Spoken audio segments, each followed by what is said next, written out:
I didn't bring my box today. That's terrible. Well, good morning, everybody. Hope you all had a good weekend. Let me be clear and start off with saying that Democrats didn't just cause inflation. They lit the match, they watched it burn, and then they poured gasoline on the flames. They buried families under regulations, spent trillions on pet projects, and railed against American paychecks to appease who? Their radical base. And Americans will never forget who did that, because we will continue to remind them.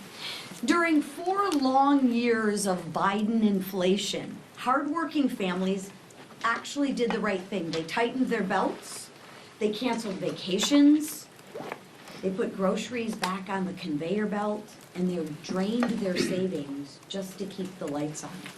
Because Bidenomics sent energy costs skyrocketing. Under Bidenomics, and in those 4 years, let me just paint the picture for everybody. Home heating oil shot up 44%. Gasoline climbed 48%. Electricity costs went through the roof, rising 29%. And abundant American natural gas rose 27%. Those were under the 4 years during President Biden. That economic punishment crushed the American dream for millions of Americans. But there's actually good news. Thanks to President Trump and Republicans in Congress, the comeback is underway, and America loves a good comeback story. Now, it won't happen overnight. You don't rebuild a burned down home in one day. And after 4 years of economic arson, there's a lot to clean up. But House Republicans are here with the fire extinguisher. We are rebuilding the economy that working families can afford, and so that working families can thrive again. This week, we're laser focused on passing legislation that actually lowers costs. And guess what? It's already working. Gas prices are at a 4-year low. Grocery prices are finally coming down, and wages are actually rising. And next year, Americans will see bigger paychecks because of the Working Families Tax Cut Acts. Remember, the Democrats voted and they wanted to give every single American a pay raise. Every single American, the Democrats voted to raise your taxes. Thank God Republicans voted to not let that happen. Last week, we cut red tape and peeled back Biden's burdensome regulations, and we're doing it again this week. This is all part of an agenda to lower costs and increase paychecks for hard-working families. Real reforms to roll back Washington's overreach and put the power back where it belongs, with the workers, with the families, and with actually the job creators. Government in Washington doesn't need more power. We actually believe that the power lies with the people, unlike the Democrats who want to tell you what to do, when to do it, how to do it. The Democrats believe they are a better steward of your money than you are. We don't believe that. That's why we're putting the power back in your hands. And what are Democrats doing? Again, you think they're gonna vote to lower costs? I don't think so. I think the Democrats will vote against giving you bigger paychecks. I think the Democrats will vote against relief for American families. They're fanning the flames of the crisis that they ignited, right? So we will continue our work without them. And watch how they vote, right? We will continue our work without them, because asking Democrats to fix inflation is like asking an arsonist to join the fire department. This week, we'll vote to lower electricity prices, secure supply chains, and modernize permitting to make energy more affordable again. Because House Republicans are cleaning up Bidenomics, ending Biden inflation, and restoring an America that is strong and respected again. We are restoring an America that is affordable and prosperous again for every single hardworking family. And another piece of important legislation that will be on the floor this week is the NDAA, and I don't think there's anyone better here to talk about it than a Representative Kiggins. So right now, I yield to Representative Kiggins. Thank you. Well, good morning. I'm Congresswoman Jen Kiggins, and I proudly represent Virginia's 2nd Congressional District. I'm also a Navy veteran, former helicopter pilot, a Navy spouse, and now a proud Navy mom. So it's certainly a privilege to be here today to talk about this year's National Defense Authorization Act, which should see a vote on the floor today. This is over $900 billion of money that we can send to our warfighters and to our military families. There's a large chunk of that's dedicated to ships, submarines, aircraft, the actual warfighting resources and tools that we need to just exemplify peace through strength throughout the world. That part can't be overstated. We've done so much with this administration just to reprioritize peace through strength. That's how we keep peace in the world, is by being that deterrent, by being that strong fighting force, but also taking care of our military families and our men and women in uniform.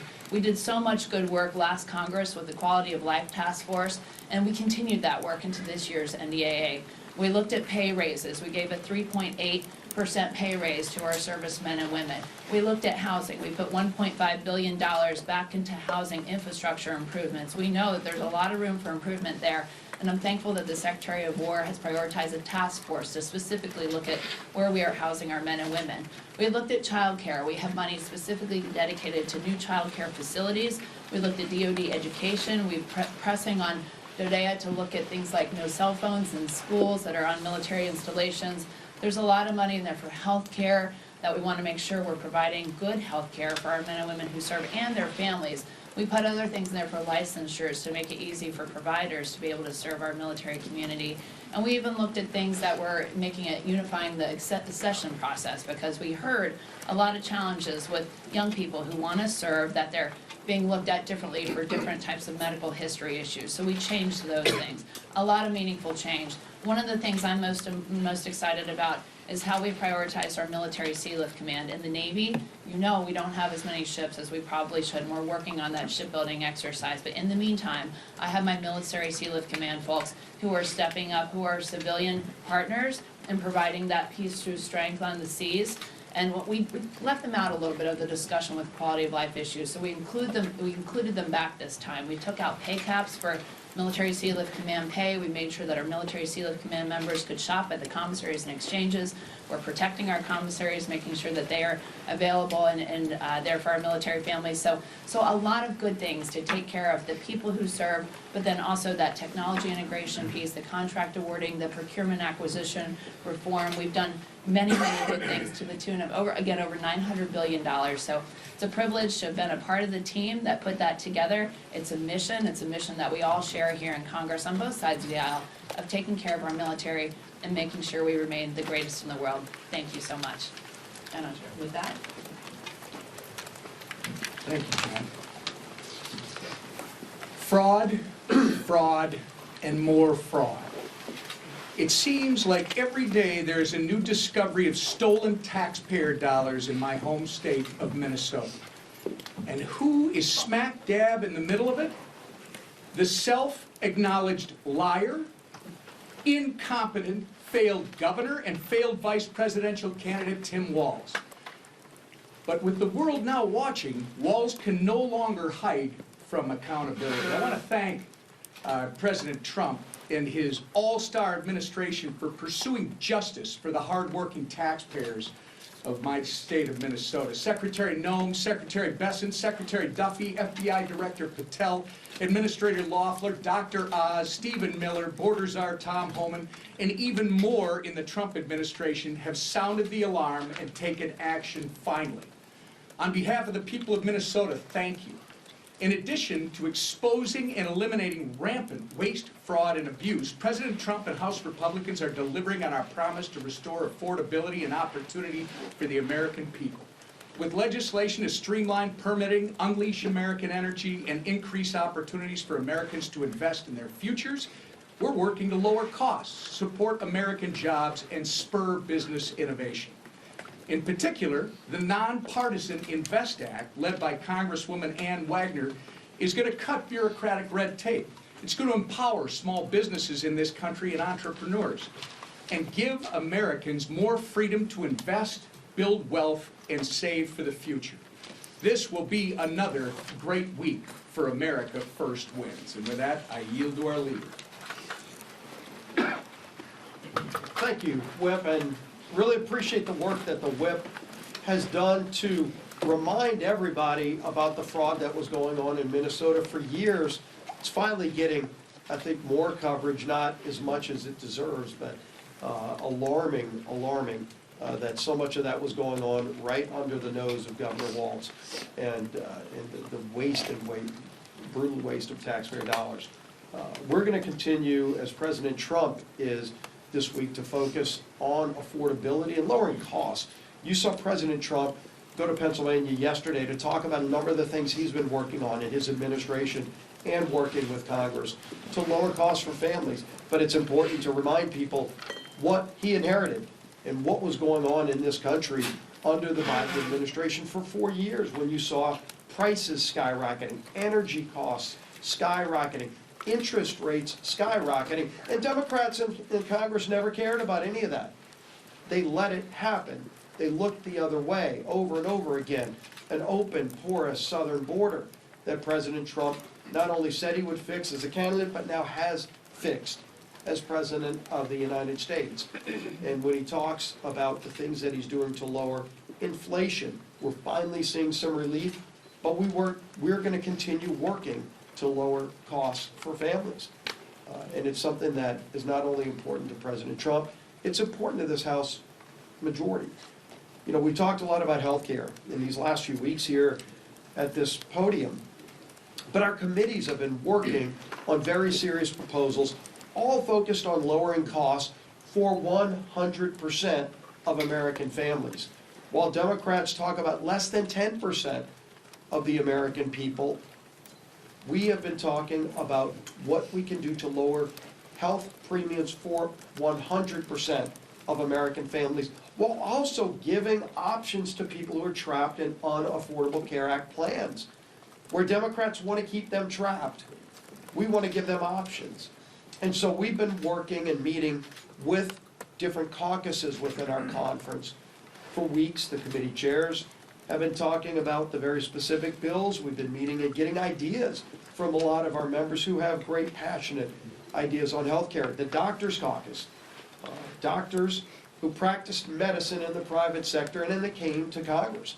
They still have great ideas about how to restore the doctor-patient relationship that Obamacare broke. So many things about health care that the Affordable Care Act just destroyed, starting with the title of the bill. Nothing is affordable about the Affordable Care Act, and Republicans want to fix that. And so what we did today in our conference just a little while ago has had a really productive discussion about all those ideas that the committees have been working on, not just ideas, actual bills.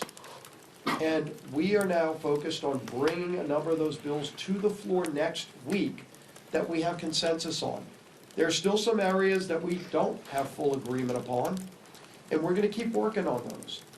And we've committed to work on those early into next year, but starting next week, voting in the House on bills that will focus on lowering premiums for 100% of Americans. Let's see where Democrats stand when it's not just giving money to insurance companies and propping up failed Obamacare plans, but actually helping 100% of Americans have better choices and lower health care premiums. So we're going to continue bringing bills to the floor that work on fixing problems that Democrats have created and delivering on the promises we made to the American people. And our champion, who is our lead person who is helping unify this very narrow Republican majority, but very effective Republican majority, is our Speaker of the House, Mike Johnson. Thank you. Good morning. Our majority is narrow, but we were happy to add a new member this past week, and we've administered the oath now to Representative Matt Van Epps of Tennessee. You're really going to love him. He's a combat veteran and a dedicated husband and father, a very effective state official from Tennessee, and now he will be representing the folks of Nashville and 14 counties here, and we've added him to his committees this morning formally and officially, so he has hit the ground running. There is a lot going on here. We wanted to talk with you about some of those things this morning, and I'm so grateful for this leadership team for giving you the report so far, and for Representative Kiggins, who is an extraordinary member of Congress, as you know, a decorated veteran, and somebody who's so committed to our nation's defense and our military servicemen and women, and her expertise and all these things have been so greatly appreciated. We're glad to have her this morning. Now, look, we've had one of the most consequential, most productive, most successful Congresses in the history of this institution. The 119th Congress, in spite of those small margins, the Republican majority has been working in lockstep with the Republican majority in the Senate, even though that one's small as well, and of course with our strong Republican president and his administration. And the results of that cannot be questioned. And I see this false narrative right now, oh, they haven't done enough. Oh, pray tell. Listen, the Working Families Tax Cut, big beautiful bill, took about 6 months of the first part of this Congress to put together because it was so consequential and so comprehensive. And there are so many things in that bill that our members are going to be so excited to go and run on and talk about in the upcoming election cycle, because we inherited an absolute disaster from the Biden administration. Virtually every area of public policy was decimated, and we had to rebuild from the ground up in many of these places and make all sorts of changes and reforms to get America back again, and we did. And we put it all in this one landmark piece of legislation that will have consequences for generations, and it will be seen and written by history to be one of the biggest things that Congress has ever achieved. And among those things was an approach to beginning this affordability agenda, because remember, we inherited massive inflation from the previous administration. It's no secret affordability is a flashpoint, right, in recent weeks, and we had 4 catastrophic years of Bidenomics that we inherited. The Biden administration spent like drunken sailors, and they attempted to tax and regulate their way to prosperity, and we all knew when they were doing it, it would not work. It had exactly the opposite effect. The result was inflation skyrocketed, gas prices reached record highs, homeownership declined, credit card debt increased, all those things that everybody felt and they're still feeling now. Now, the American people gave us a mandate in the election. The president won the Electoral College soundly. He won a big majority popular vote. We got the highest vote total for House Republicans in the history of this institution, and they charged us to go fix this. We began that process with a big, beautiful bill, and we have never let up on the accelerator. We keep it going, day by day, week by week, notching away at this, trying to fix everything that the previous team broke. And now, I wish we could flip a switch right after the election and make it all go away, make it all right. But you know that's not how the economy works. It takes some time to implement new policies and root out the bad things, and that's what's happening. It is a fact that the Biden administration and their Democrat enablers in Congress, we cannot forget, wrecked the U.S. economy. That's what happened, and we had to take it over in January. This is why Democrats' newfound claims about affordability are just patently absurd. Okay, here are the facts, and you know this. Many of you don't write about it, but these are the facts. They're undisputed. They broke the economy, and now they want to lecture to the American people about affordability. They opened our borders, and now they want to lecture to the American people about immigration and border enforcement. They broke the American healthcare system. They caused premiums to skyrocket, and now they have the audacity to tell Republicans that the only way to save it is to throw hundreds of billions of dollars to health insurance companies, which would merely fuel a system that is rife with fraud, waste, and abuse. You cannot be an arsonist and a firefighter at the same time. That's the message for the Democrats. Let's be very clear about one thing. When the Democrats talk about health care affordability, okay, this catchphrase that they have, they are talking about one thing and one thing only. They are talking about continuing handouts to big insurance companies. They have no ideas, they have no desire to fix the broken system they created. They just want to subsidize it. And subsidy is a big word. It means they're taking taxpayer dollars and funding a broken system. That is their entire affordability agenda in a nutshell. This agenda does not lower health care costs. All it does is hide the cost of the failed law, which we assume is the point.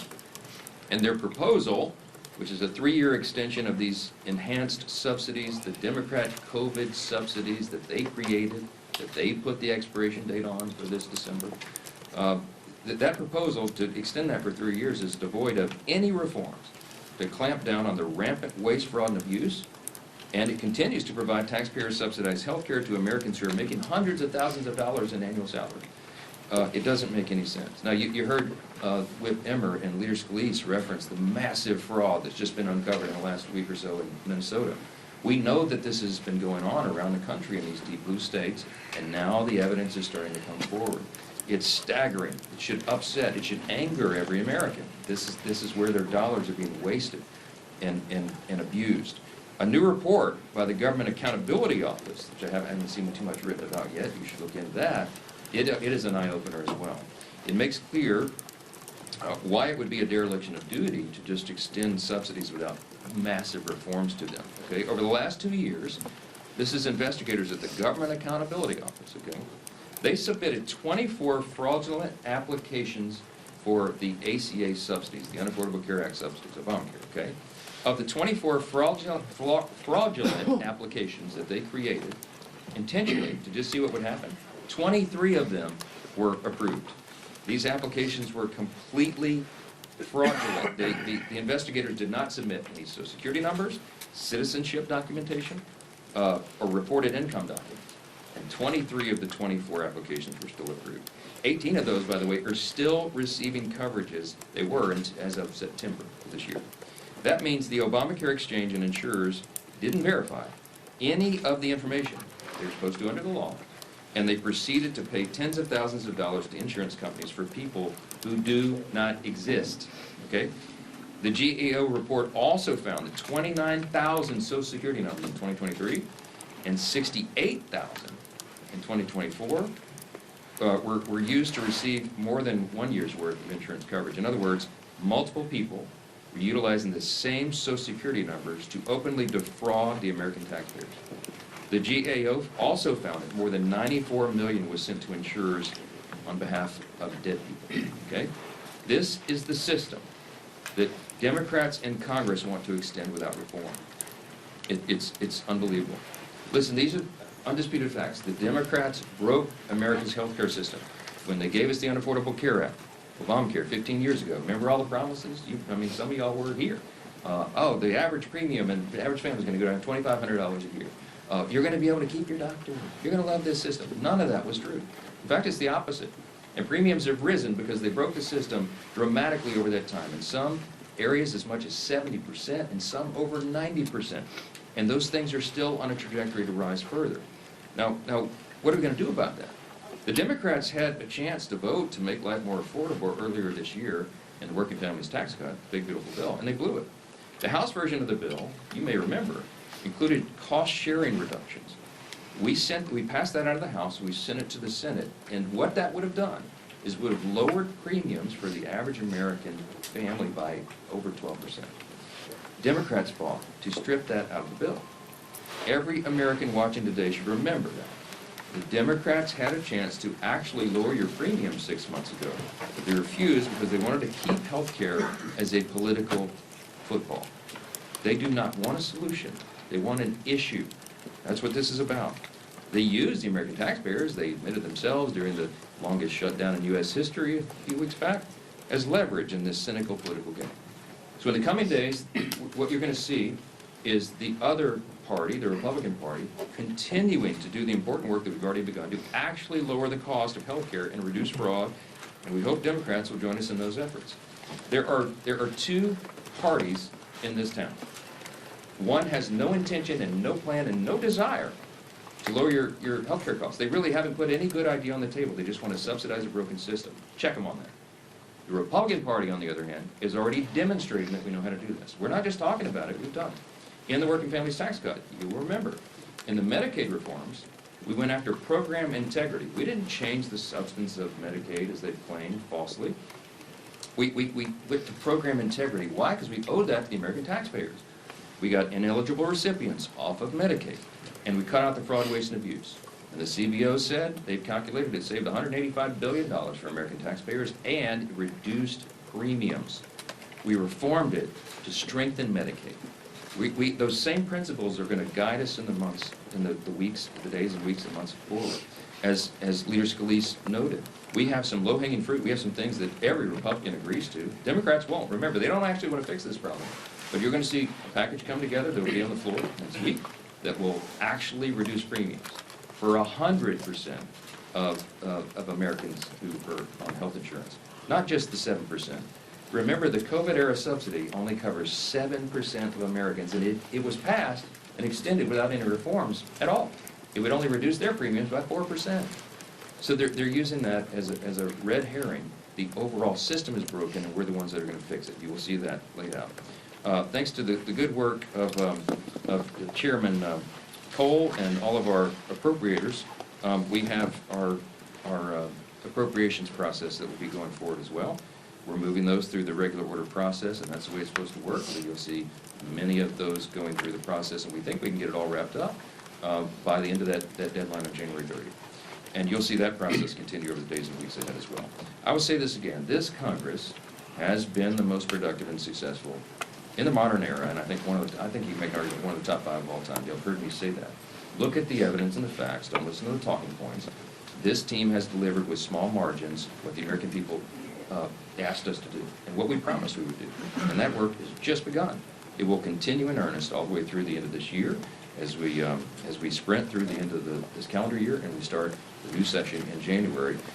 We never take our foot off the gas. So with that, take a few questions. Speaker Johnson, do you intend to advance pro-life provisions in your health care package, such as Hyde amendments for whatever you advance? Well, look, it's an important principle the Republicans always stand by, the Hyde provisions. It's been a tradition in our law forever.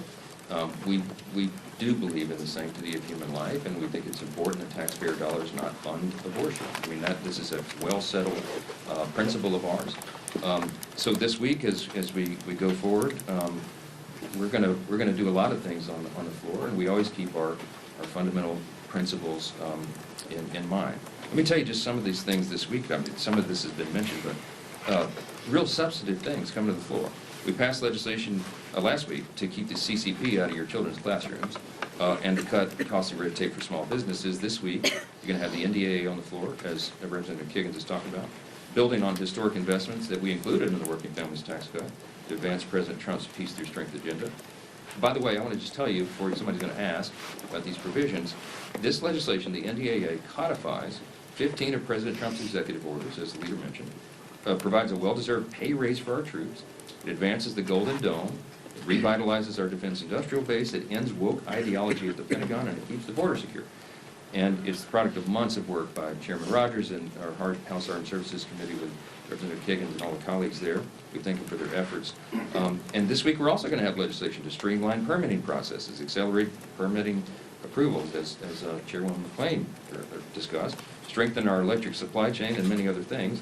What you're not going to see, though, is the dreaded Christmas omnibus, right? Because we broke that fever, and I'm so proud of that. For 3 consecutive years, Republicans have avoided the bloated end-of-the-year Christmas omnibus. We've broken that tradition, and we're not turning back. Those are the things you're going to see as we advance our core principles and we stick to the traditions of what we've done for the taxpayers and for the citizens of this country. After the Gang of 8 briefing that you had yesterday, what makes this video of a second strike on a suspected drug vote different from the other videos the administration has voluntarily released? And do you support all members of your conference being able to see it? My admission here is that I was not in the Gang of 8 briefing yesterday because we were working on the healthcare stuff, and it was timed at exactly the same time as we had our 5 families, all of our caucus meetings, and I told Secretary Hegseth and Secretary Rubio wouldn't make it, so they're going to meet with me individually, so I have not yet seen that. But I will tell you that they have obviously shown that video to the Gang of 8, and I think members have had the House Armed Services Committee and the Senate Armed Services Committee. So you have to ask the question of them, so we'll see. Yes. Mr. Speaker. Yes, sir. Second row. Yes, sir. Oh, Yep. can I get your thoughts on Jasmine Crockett's run for Senate? What does it say about the state of the Democratic Party? And do you feel worried about her chances of winning at all? Absolutely delighted that Jasmine Crockett is running for Senate in Texas. I think it's one of the greatest things that's happened to the Republican Party in a long, long time. She is the face of the Democratic Party, she and Mamdani. Good luck with that.